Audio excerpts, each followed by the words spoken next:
En esta lección vamos a pensar en el trasfondo de los evangelios de Mateo y Lucas. Al pensar en estos, vamos a tener un poco de perfil de todos los evangelios sinópticos. Al hacerlo en forma breve, Marcos escribe a una comunidad en crisis bajo la persecución de Nerón.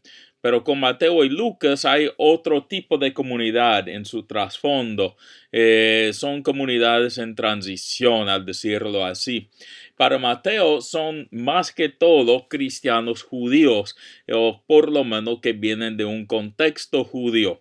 Entonces él quiere enfocar sobre Jesús como el cumplimiento del judaísmo y el futuro del judaísmo para los judíos cristianos y aún para los judíos no cristianos y para los gentiles.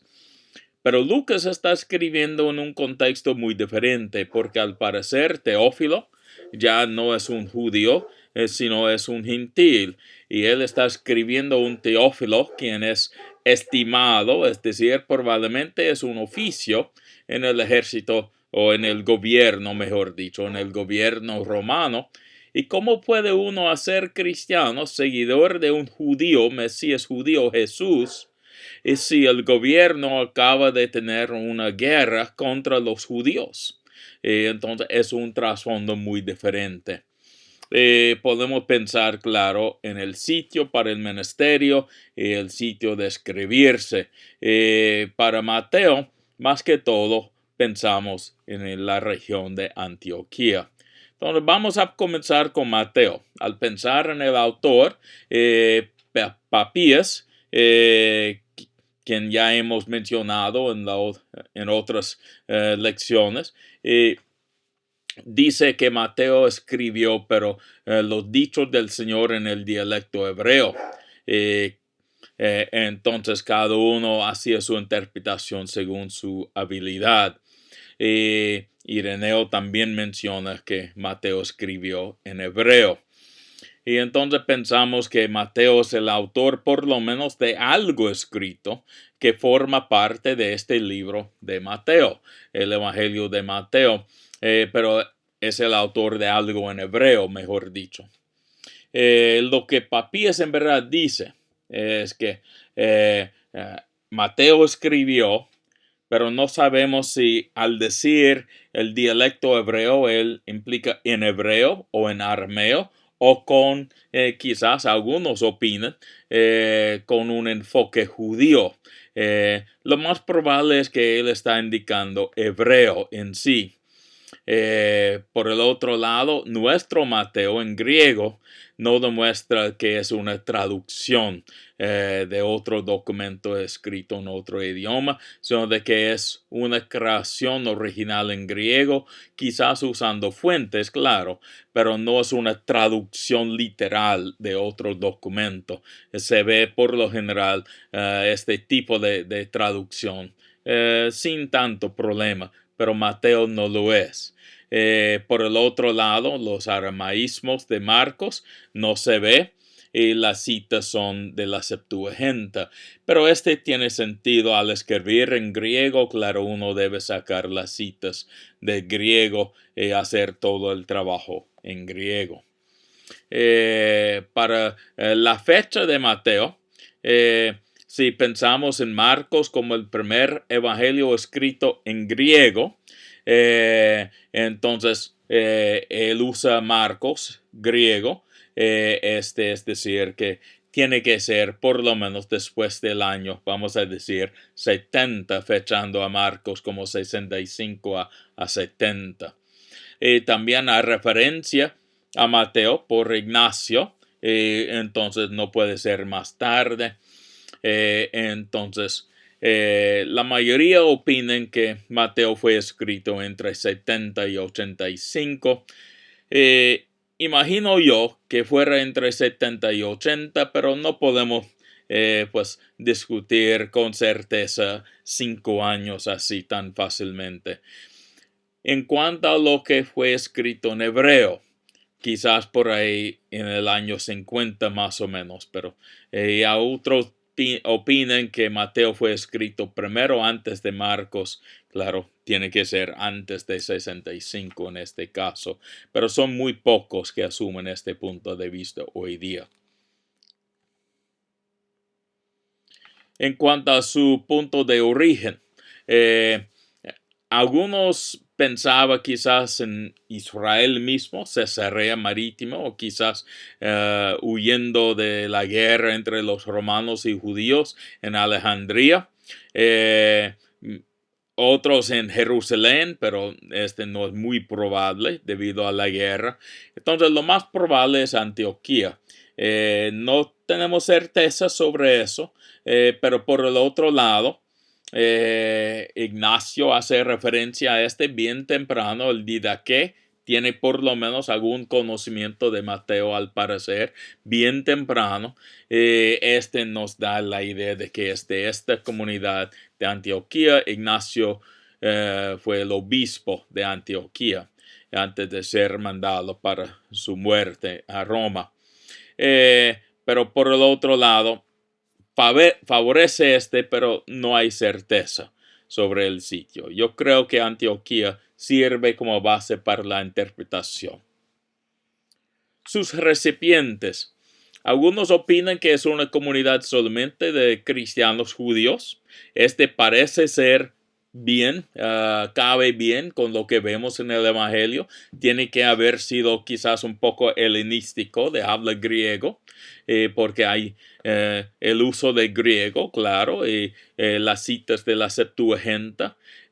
Por el otro lado, parece ser una comunidad buscando su futuro. Y lo que Mateo dice es que el futuro no queda con los fariseos. Mira Mateo capítulo 22, con tantas quejas en contra a los fariseos. El futuro se ve en la persona de Jesucristo, el rey verdadero del judaísmo, de los judíos, es decir. Hay varias opiniones en cuanto a por qué él escribe sus metas, y se ve aquí algunas ideas. No es probable hoy día que sea como un nuevo Moisés. Lo más probable es ni una respuesta a Hamnia tampoco. Lo más probable es que este documento es un documento, como con todos los evangelios, escrito para promover que los discípulos sean fieles a Jesús.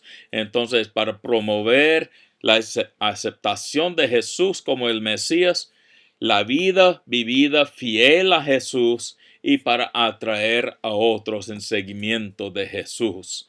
Entonces fue escrita una comunidad buscando su futuro después de la guerra de los judíos romanos, y también el rumbo del judaísmo con los fariseos.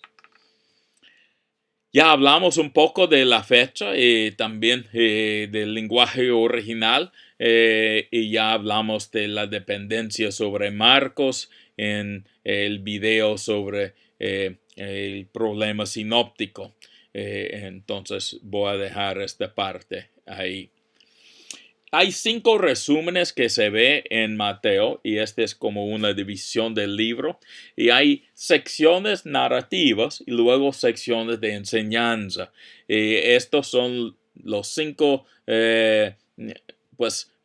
reglas, al decirlo así, son las 5 secciones que Bacon designó casi como un reemplazo de la ley, aunque son muy cortos, no pueden ser un reemplazo de la ley seguramente, pero son 5 secciones de enseñanza de Jesús.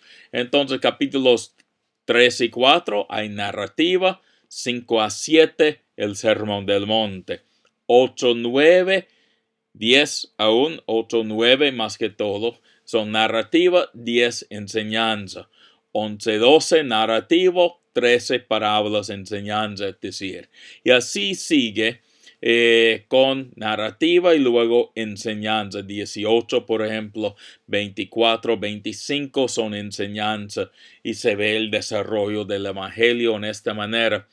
Pero todo llega a su cumbre con la cruz. En Mateo el asunto es que este es la Pascua siguiendo el paso de Marcos, y este es un nuevo, una nueva liberación del pueblo de Dios, pero esta vez no va a ser con una guerra contra los romanos, sino de la guerra que aflige a todo ser humano. Este es el egoísmo adentro, el pecado adentro que hace tanto daño a todo nivel personal, nivel social, nivel político, económico, pero este egoísmo es el problema central. Y entonces hay un perdón de pecados proclamado en Mateo, pero es un perdón de pecados con aplicación a la sociedad hoy día. Entonces, este es un breve resumen de la introducción a Mateo. Cuanto a Lucas, claro, Lucas tiene un enfoque diferente y sabemos que pues Lucas es el autor según Marción, bien temprano. Justín Martiro lo menciona, Ireneo, otros. Es decir, nunca hubo una sugerencia en contra de Lucas en la iglesia primitiva. Y asumimos la prioridad de Marcos de nuevo. Y entonces fue escrito después de Marcos, después de 70, quizás hasta 90, pero por lo menos entre 70 y 90.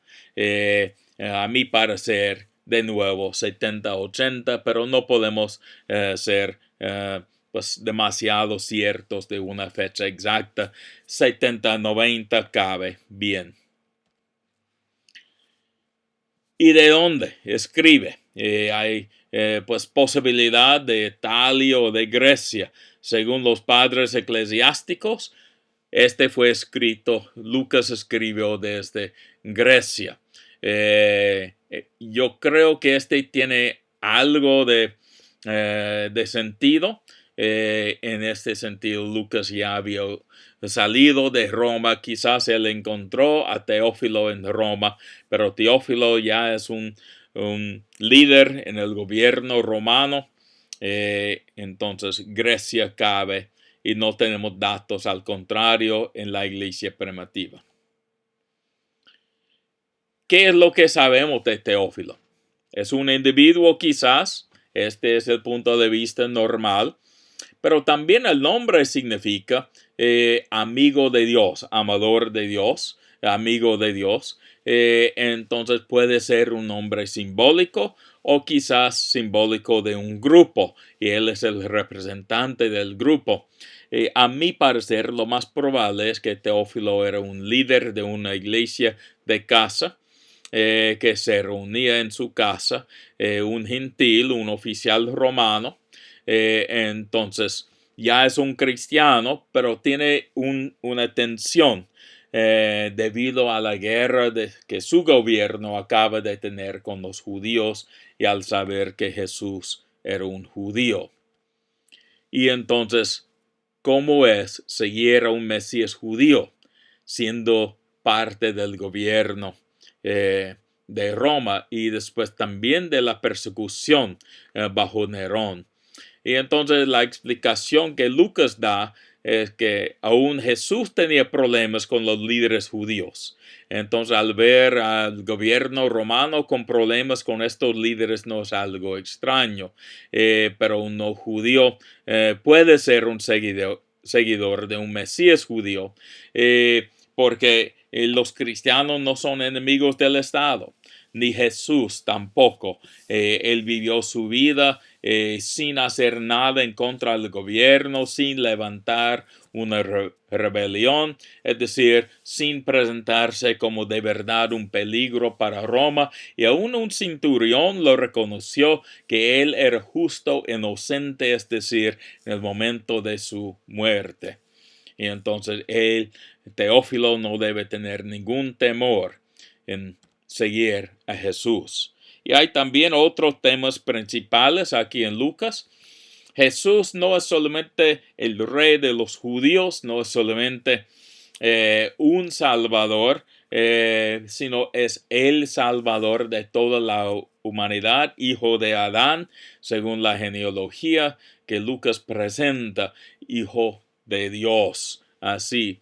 Y él alcanza varios tipos de grupos, no solamente a los judíos durante su propio ministerio. Y da pues la indicación de que después de su muerte, los seguidores también deben alcanzar a más grupos, no solamente a los judíos. Entonces ellos tienen libertad debido al ejemplo de Jesús de alcanzar a los marginados, las mujeres, los samaritanos y aún los gentiles, porque Jesús mismo dio paso para que ellos lo hagan así. Y también en su muerte Jesús muere no como una figura de pidiendo ayuda de Dios al final, citando el Salmo 22 como en Mateo y Marcos, pero en Lucas él muere como un héroe al estilo greco-romano. Entonces él muere pensando en los demás. Él entrega su vida, nadie lo toma. Entonces él pone su vida en manos del Padre y él muere en una manera fantástica y aún el centurión lo reconoce y dice que en verdad era un inocente. Y este es el Evangelio según Lucas.